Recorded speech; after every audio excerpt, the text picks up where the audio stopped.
Querido amigo, louvamos a Deus, pois hoje temos como alvo o estudo da última parte do capítulo 16, o último capítulo da carta que Paulo escreveu aos cristãos romanos. Nesse capítulo, nesses versos finais dessa carta tão importante, encontramos Paulo despedindo-se da igreja de Roma.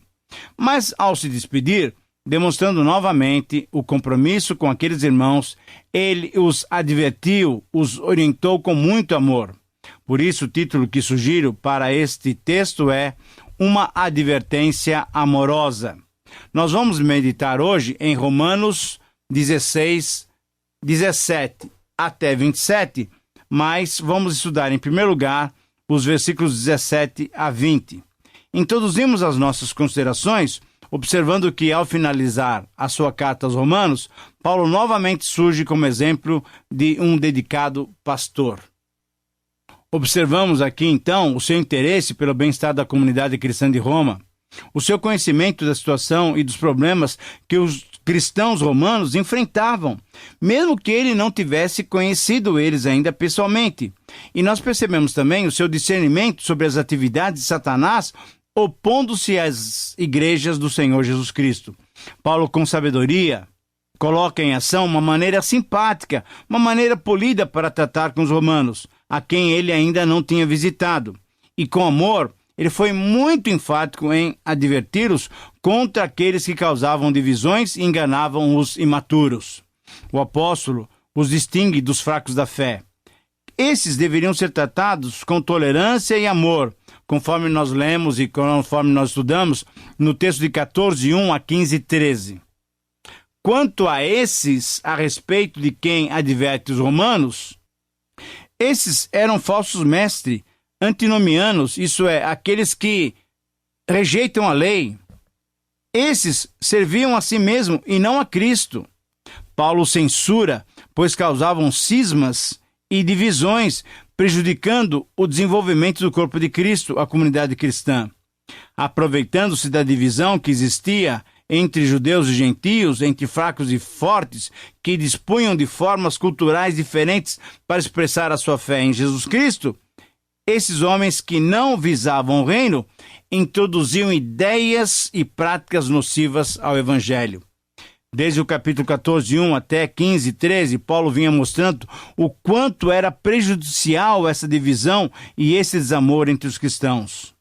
Os cristãos romanos necessitavam daquilo que chamaríamos hoje de uma reconciliação racial e de uma sensibilidade transcultural. Somente quando estamos unidos no corpo de Cristo, valorizando cada um o seu irmão, é que podemos ficar fortes para combater as heresias que nos atacam. Quando analisamos devidamente esse parágrafo, é possível perceber que, em síntese, essa é a advertência amorosa que Paulo faz. A igreja cristã madura deve estar advertida contra os ataques dos falsos profetas que, usados por Satanás, almejam a sua destruição. Eu repito, essa para mim é a frase que sintetiza completamente esses versículos. A igreja cristã madura deve estar advertida contra os ataques dos falsos profetas que, usados por Satanás, almejam a sua destruição. E assim, nesses versículos, nós vamos encontrar 5 aspectos que compõem essa advertência amorosa. O primeiro aspecto dessa advertência é a sua especificação. Vejam algumas palavras que Paulo coloca nesse texto. Noteis bem, isso é, vigiem, estejam atentos, identifiquem essas pessoas. Mas, além disso, afastem-se deles, nem os saúdem. Temos que ter um tratamento radical. Sejam sábios para o bem, para reconhecê-lo, para amá-lo, para seguir o bem, mas sejam simples para o mal. Isso é, não tenham malícia, fiquem livres dos erros. O apóstolo Paulo trata com os cristãos de Roma de um modo todo cuidadoso e amoroso. Porém, como fez em outras cartas, ele os adverte contra aqueles que tentam trazer destruição para a igreja. Devemos nos lembrar das suas palavras aos irmãos de Éfeso, pois ali ele disse que a igreja enfrentaria ataques internos e externos e deveriam estar muito conscientes, bem alertas desse risco. Literalmente, as suas palavras naquela ocasião foram as seguintes: atendei por vós e por todo o rebanho sobre o qual o Espírito Santo vos constituiu bispos para pastoreardes a igreja de Deus, a qual ele comprou com seu próprio sangue. Eu sei que depois da minha partida entre vós, penetrarão lobos vorazes que não pouparão rebanho, e que dentre vós mesmos se levantarão homens falando coisas pervertidas para arrastar os discípulos atrás de si. Querido amigo, uma igreja madura está consciente de que ela está envolvida na batalha espiritual e que os ataques do inimigo através dos seus instrumentos são ferozes. A igreja que vive a unidade que temos no Senhor Jesus é certamente a igreja que vai se sobrepor a esses ataques, pois está devidamente advertida. Por isso as palavras do verso 19 têm todo o sentido. E quero que sejais sábios para o bem e simples para o mal. Em outras palavras, Paulo está convocando os cristãos romanos, e a nós também, a não se assemelharem com aqueles que foram descritos por Jeremias. Deveras, o meu povo está louco, já não me conhece, são filhos nécios e não entendidos, são sábios para o mal e não sabem fazer o bem. Jeremias 4:22. O desafio para nós e para os cristãos romanos é que nós e eles fôssemos sábios em relação ao que é bom. Ou, em outras palavras, fôssemos hábeis, fôssemos habilitados para a prática do bem. E, por outro lado, não deveríamos nós nos envolvermos com nada que fosse mal. Essa advertência tem valor atual. O segundo aspecto dessa advertência é que ela é feita sobre bases seguras. Os cristãos são obedientes, diz Paulo. Os cristãos dão bom testemunho. Eles são motivo de alegria e eles devem glorificar ao Senhor no seu dia a dia. O apóstolo disse na primeira parte do versículo 19 exatamente essas palavras: pois a vossa obediência é conhecida por todos, por isso me alegra a vosso respeito. Aqui temos um elogio à obediência dos crentes romanos. Há quem diga que é preciso se conhecer o mal por experiência para poder depois evitar esse mal. Mas esse raciocínio não tem nenhum fundamento, não tem sentido. Ele se perde pela base, sabe por quê? Porque aprendemos que o mal é mal pelo próprio conhecimento intelectual do fato. Por que eu precisaria beber veneno para saber que é veneno mesmo, depois de ter sido advertido de que aquilo é veneno? Por que eu teria que saltar do 20º andar de um edifício da minha cidade para ver se existe mesmo a lei da gravidade? Se podemos adquirir conhecimentos das coisas pela observação, por que teríamos que experimentar todos os pecados para conhecê-los? Essa não é a maneira cristã, não é a maneira correta de nos afastarmos do mal. A maneira correta é substituirmos o mal pelo bem. E nesse sentido, Paulo elogia os cristãos romanos pelo testemunho que ouvia deles. Paulo disse a eles que o seu testemunho era motivo de alegria. E você, querido amigo? Você é um motivo de alegria? O terceiro aspecto da advertência é ter um foco definido. E Paulo focaliza a sua advertência nos falsos mestres, porque eles são enganadores, eles provocam divisões e escândalos, eles provocam problemas doutrinários, eles provocam engano aos corações imaturos.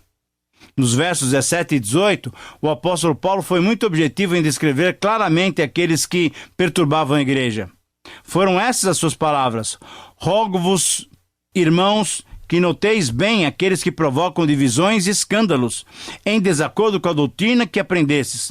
Afastai-vos deles, porque esses tais não servem a Cristo, nosso Senhor. E sim, eles servem ao seu próprio ventre. E com suas palavras suaves e lisonjas, eles enganam os corações dos incautos. Na verdade, Paulo, em outras palavras, estava dizendo que esses homens não serviam a Cristo com lealdade, não serviam a Cristo com uma convicção espiritual. Na verdade, eles não eram cristãos autênticos. Eram aproveitadores, como nós temos muitos hoje em dia, que estão dentro das igrejas por interesse pessoal, visando o seu próprio bem material, tratam as ovelhas apenas como fonte de lucro pessoal. São falsos cristãos e falsos obreiros. Eles são perigosos para o ambiente cristão. Por quê? Porque provocam divisões e cometem escândalos e vivem em desacordo com a doutrina. Por isso, o quarto aspecto da advertência é basear-se em motivos corretos. Essa advertência tem por base motivos corretos. Porque os falsos mestres não servem a Cristo, nosso Senhor. Eles servem a si mesmo, servem aos seus apetites. Eles usam palavras suaves, usam palavras de bajulação. O apóstolo então recomendou que os verdadeiros cristãos se afastassem deles. Não estavam na igreja para servir a Cristo, mas a si mesmos. Eles eram nocivos, pois enganavam os mais fracos, os incautos, aqueles que facilmente se deixam enganar. Com palavras suaves e cheios de bajulação, eles pregam aquilo que agrada ao povo. A advertência de Paulo foi muito objetiva. Preocupado com aqueles irmãos de Roma, Paulo caracterizou detalhadamente esses que não são servos de Jesus. Por isso, querido amigo, peça a Deus discernimento espiritual para perceber quem são os mestres dignos de confiança. Confira na Bíblia suas palavras e principalmente observe as suas vidas para confirmar se de fato eles são servos de Deus. O quinto aspecto dessa advertência amorosa do apóstolo Paulo é conceder expectativas para o futuro. O Deus da paz age e agirá. O Deus da paz agirá em breve, durante o dia chamado hoje, isto é, entre a primeira e a segunda vinda de Cristo. Deus esmagará a cabeça de Satanás, porque Satanás age através dos falsos mestres. Acompanhe a leitura do versículo 20. E o Deus da paz, em breve, esmagará debaixo dos vossos pés a Satanás. Ora, o apóstolo Paulo aqui está se referindo à vitória do cristianismo sobre os poderes das trevas. E, de fato, não demorou muito para que o cristianismo tomasse conta de todo o Império Romano. Foi por isso mesmo que o imperador Constantino, posteriormente, no século IV, declarou o cristianismo a religião oficial do Império. É que o cristianismo havia se tornado a religião majoritária do Império. Ora, é verdade que Constantino possivelmente tomou essa medida por interesse pessoal, por interesse político. Porém, isso não nega o fato de que o cristianismo tinha realmente se espalhado pelo Império. Pelo contrário, confirma esse fato de que, devido à sua expansão, a igreja havia dominado numericamente o Império. Foi o Deus da paz que esmagou a cabeça de Satanás debaixo dos pés dos cristãos. E isso ocorreu bem no início da nossa era cristã, e certamente acontecerá quando Jesus voltar. Essa é a expectativa do cristianismo, pois, como disse Paulo aos Coríntios, se a nossa esperança em Cristo se limita apenas a essa vida, nós somos os mais infelizes de todos os homens. 1 Coríntios 15, 19. Mas graças a Deus, a nossa expectativa, a nossa esperança vai muito além dessa nossa vida passageira nesse mundo. O cristianismo, o evangelho concede aos cristãos uma doce expectativa da nova vida, da eternidade. Satanás será esmagado quando Cristo voltar. Depois de ter ficado 1000 anos preso, depois de ter sido solto e ainda ter se rebelado, Satanás sofrerá a derrota definitiva, conforme lemos lá em Apocalipse 12, 1 a 10. Embora sofrendo esses ataques dos inimigos que provocavam divisões e criavam obstáculos ao evangelho, assim como a igreja de Roma ficou encorajada com essa verdade de que o Senhor Deus trabalharia em nosso favor, nós que temos experimentado também essas pressões contrárias ao Evangelho, devemos nos encorajar e nos animar, sabendo que a derrota final do nosso inimigo é certa. O nosso Senhor Jesus, o Rei dos Reis e Senhor dos Senhores, com o sopro da sua boca derrotará definitivamente a Satanás e todo o seu exército. Portanto, podemos concluir essa primeira parte do estudo mencionando o seguinte: a Igreja de Cristo vive sob constante ataque do inimigo. Essa é uma realidade.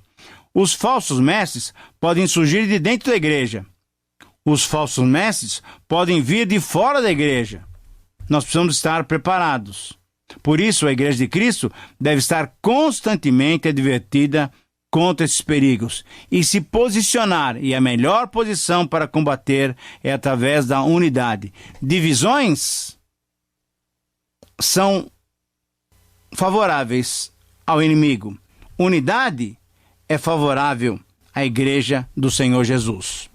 Muito bem, depois de verificarmos essas 5 maneiras, esses 5 aspectos dessa advertência amorosa que Paulo fez aos romanos, agora podemos nos deter com maior atenção no texto em que Paulo se despede realmente dos romanos com um hino de louvor a Deus. Eu quero sugerir que o título para esses versículos finais possa ser expresso com a seguinte expressão, com a seguinte frase: uma palavra final de exaltação. Uma palavra final de exaltação. Nós vamos estudar então agora 3 versos dos mais importantes em toda a carta. Nós vamos estudar Romanos 16, 25, 26 e 27.